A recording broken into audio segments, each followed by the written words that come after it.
פרשה בארבע, אקטואליה בפרשת השבוע, עם הרב אהרון לוי. שלום לכם.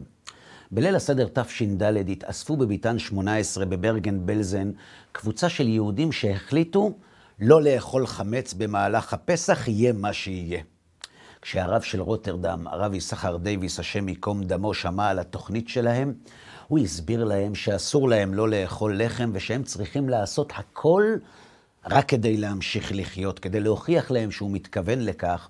לקח הרב חתיכת לחם, ולפני שאכל הוא קרא בכל תפילה מיוחדת שהוא חיבר יחד עם הרב אברהם לוינסון, וכך אמר הרב דייוויס: אבינו שבשמיים, גלוי וידוע לפניך שרצוננו לעשות רצונך ולחוג את חג הפסח באכילת מצה ובשמירת איסור חמץ. אך על זאת דאבה ליבנו שהשעבוד מעכב אותנו ואנחנו נמצאים בסכנת נפשות, ועל כן הננו מוכנים ומזומנים לקיים מצוותך וחי בהם ולא שימות בהם. ועל כן תפילתנו לך שתחיינו ותקיימנו ותגאלנו במהרה לשמור חוקיך ולעשות רצונך ולעובדך בלבב שלם, אמן. ואז הרב דייוויס ברך ברכת המוציא לחם מן הארץ, ובמקום מצה אכל מהלחם בליל הסדר. מאז אותו ליל סדר, חברים, השואה נגמרה, המדינה היהודית הוקמה, ואחרי 78 לילי סדר, מאז אותה תפילה זכה, בשלישי למרץ בשנה זו, הורה בג"ץ לבאי כוחה של מדינת היהודים להשיב לעתירה של יהודים שדורשים לאפשר לחיילים יהודים של מדינת היהודים לאכול בפסח חמץ שנמכר לגויים, לא בגלל שהחיים שלהם בסכנה, וגם לא בגלל מצוות פיקוח נפש. אז למה הם דורשים בכל זאת לאפשר להם? כי אם המדינה לא תאפשר להם, ואני מצטט, היא פוגעת בחיילים שמעוניינים לצרוך מזון שאינו כשר בפסח, וזו פגיעה באוטונומיה, בחירות ובחופש המידע שלהם, שאליבא דבג"ץ הם כנראה מצוות חשובות לא פחות ממצוות פיקוח נפש. וזה חידוש בעיניי. עד היום ידעתי שיש יהודים שמקפידים על אכילת מצות בליל הסדר כדי לזכור את הלילה שבו הם הפכו להיות בני חורין. אבל מהיום אני למד שיש גם יהודים שבשם אותה חירות שמסמל חג המצות נאבקים לאכול חמץ בפסח, אלא שלא עליהם אני מתפלא. זה שיש יהודים שאכולים בשנאה עצמית זה לא דבר חדש, זה כבר קרה בעבר.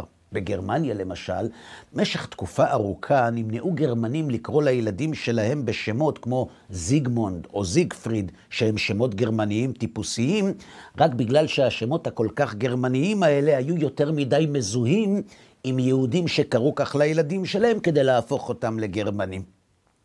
גם זה שישנם יהודים שתורת ישראל גורמת להם להזיע, גם זה לא חדש. ההיסטוריה הוכיחה שגדולי המומרים היו תמיד הטובים ביותר בלייעץ למלכים ולקיסרים איך לנסות לבולל את העם היהודי. מה שבכל זאת חדש בסיפור הזה הוא דווקא בג"ץ. הרי יש שופטים בירושלים וברור לי שהם מקצוענים וחכמים. לכן אני מתפלא. איך זה שאנשים כל כך חכמים מעלים טיעונים כמו פגיעה באוטונומיה ובחירות רק כדי להכריח את המדינה של היהודים להאכיל בפסח חיילים יהודים בחמץ של גויים? מה יקרה למשל אם מחר בשם האוטונומיה, החירות והחופש יחליט חייל להסתובב בבסיס עם גופייה, וכשהצבא ישפוט אותו למאסר הוא יפנה לבג"ץ כדי שיגן על האוטונומיה ועל החירות ועל חופש המידע שלו? מה אז? האם השופטים לא מבינים שצבא זה הפוך מחופש ומאוטונומיה? אז למה כשזה מגיע לקיום מצוות הכל מתהפך?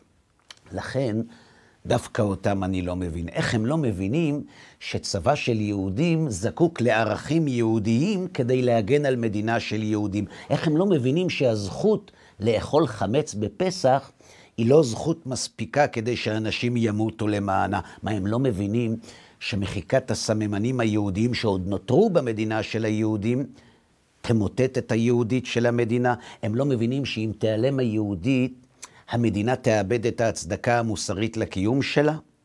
והתשובה לשאלות האלה פשוטה.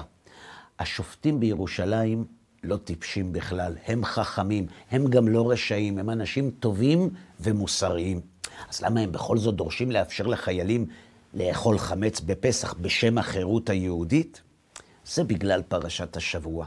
פרשת צו, התורה מצווה על קורבן עולה, שנאמר, צו את אהרון ואת בניו לאמור, זאת תורת העולה, היא העולה על מוקדה, על המזבח כל הלילה עד הבוקר, ואש המזבח תוקד בו.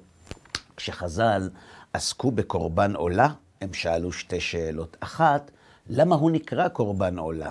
והשנייה, על איזה חטא בדיוק מקריבים קורבן עולה? ועל שתי השאלות האלה עונה רבי שמעון בר יוחאי כשהוא אומר, לעולם אין העולה באה אלא על הרהור הלב. במילים האלה, חברים, מסביר רבי שמעון בר יוחאי שקורבן עולה מכפר למי שמביא אותו לא על מעשים של עבירות, אלא על הרהורי עבירה. לכן הוא גם נקרא בשם קורבן עולה, משום שמי שמקריב אותו מתעלה על היצר שלו. אלא חברים שכאן עולה עוד שאלה. על יצר שמפתה את האדם לעשות מעשים של עבירות, שמענו. אבל יצר שמפתה לחשוב, איזה מין יצר זה? איך מפתים לחשוב? איזה מחשבות חושב מי שהיצר שלו פיתה אותו? והתשובה פשוטה. היצר יודע שכדי להחטיא את האדם הוא צריך לשכנע אותו שהמעשים שהוא אומר לו לעשות הם טובים וראויים, ולכן הוא מפתה אותו במחשבה. הוא גורם לו לחפש הצדקה מוסרית לחטאים שלו, גם אם מדובר בטיעונים עקומים לגמרי. להצדקה מוסרית שמכשירה את העבירות ומאפשרת אותם, להם חז"ל קראו הרהורי עבירה.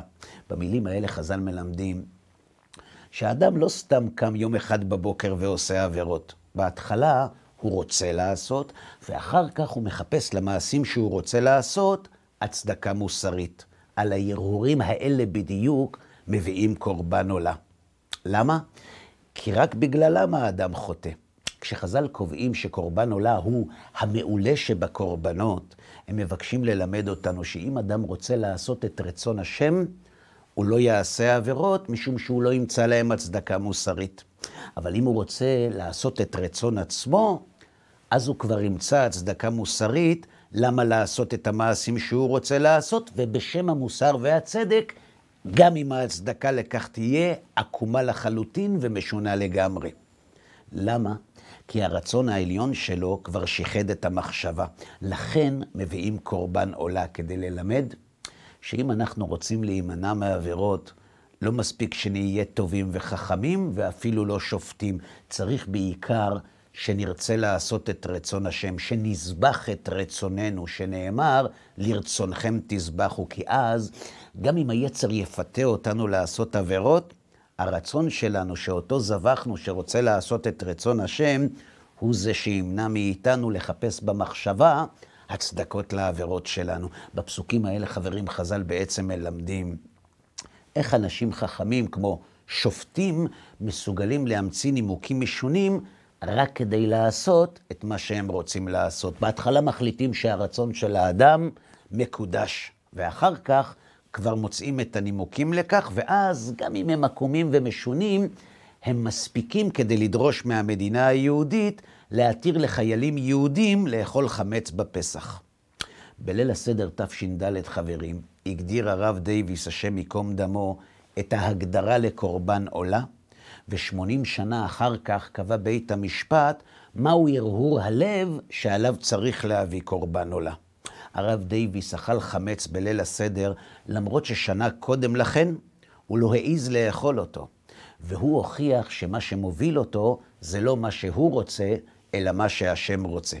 80 שנה אחר כך קבע בית משפט לאן יכולים להגיע אנשים חכמים כשהם רוצים לעשות לא את מה שהשם רוצה, אלא את מה שהם רוצים.